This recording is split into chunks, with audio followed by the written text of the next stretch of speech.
मुंबई काँग्रेसचे अध्यक्ष संजय निरुपम यांच्या घराभोवती पोलिसांचं कड़ं करण्यात आलेलं आहे आणि पंतप्रधान नरेंद्र मोदी मुंबईत असेपर्यंत त्यांनी घराबाहेर पडू नये असे आदेश देण्यात आलेले आहेत। अक्षय कुडकेलवार आमचे प्रतिनिधी आपल्याला अधिक माहिती देतील। अक्षय, काय तपशील?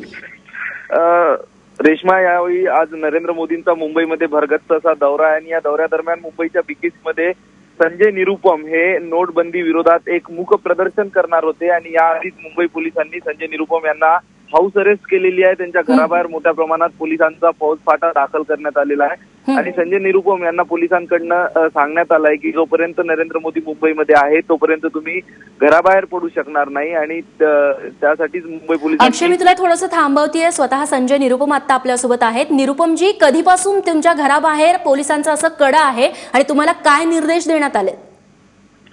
मी तर सकाळपासून खूप सारे पोलीसवाले आहेत माझ्या घराच्या बाहेर। मी सकाळी 7:30 वाजता मी निघतो जिमसाठी। त्यावेळी त्यांनी सांगितलं की आज तुमचा प्रोटेस्ट आहे, मोर्चा आहे, मूक धरणा आहे पंतप्रधानाच्या जो कार्यक्रमाच्या बाहेर आणि दूर, तो तुम्ही जाऊ शकता नाही। तर म्हणे ठीक आहे, काही हरकत नाही, पण मला जरा तुम्ही जिम जाऊ द्या, जिमहून येऊ द्या। परत मी आल्यानंतर बघितलं की एक 100-200 पोलीसवाले माझ्या घराच्या बाहेर आहेत। त्यांनी सांगितलं की आता कुठे तुम्ही प्रोटेस्ट करू शकत नाही। मीडियावाले पण आलेले आहेत, त्यांना आतमध्ये येऊ देत नाही ते। आता प्रश्न असा आहे की पंतप्रधानांनी बिर्ला आणि सहारा कंपनीकडून मोठ्या प्रमाणात लाच घेतली आहे। पंतप्रधानांनी जो लोकांवर नोटबंदी लादलेला आहे त्यामुळे लोकांमध्ये एक खूप त्रास होत आहे। याबद्दल आम्ही पंतप्रधानाची काही प्रश्न विचारू इच्छितो। म्हणते आज पंतप्रधान मुंबईमध्ये येत आहेत, पण ते पंतप्रधान आणि भाजपवाले एक हुकुमशाही आणि तानाशाहीचा राज करतात। ते डेमोक्रेसीमध्ये त्यांचा काही भरोसा नाही, विश्वास नाही। यामुळे ते आमच्या प्रोटेस्टचे घाबरलेले आहेत आणि आमच्या प्रोटेस्ट ते थांबवत आहेत।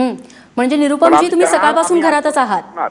आम्ही प्रोटेस्ट करणार, कुठेही चालेल, पण आम्ही प्रोटेस्ट करणार। आमच्याकडे खूप सारा प्लेकार्ड आहे आणि आम्ही पंतप्रधानाचे प्रश्न विचारणार की तुम्ही किती पैसे घेतले आणि जो पैसे घेतलं तुम्ही त्याच्यावर तुम्ही इन्क्वायरी का करत नाही, का चौकशी करत नाही? तुम्ही सांगितलं होतं की मैं खाता नहीं और खाने देता नहीं, पण तुम्ही पैसे घेतलेले आहेत। पण निरुपमजी, सध्या तुम्ही घरात आहात, नजर कैदेत आहात, अशा वेळी तुम्ही प्रोटेस्ट कसे करणार? मोर्चा कसा काढणार? मी बाहेर निघणार ना, आता बाहेर निघतो ना, मी बाहेर उभे राहणार, रस्त्यावर उभे राहून मी विरोध करणार। निरुपमजी, धन्यवाद, तुम्ही आपली भूमिका आमच्या समोर मांडली त्याबद्दल।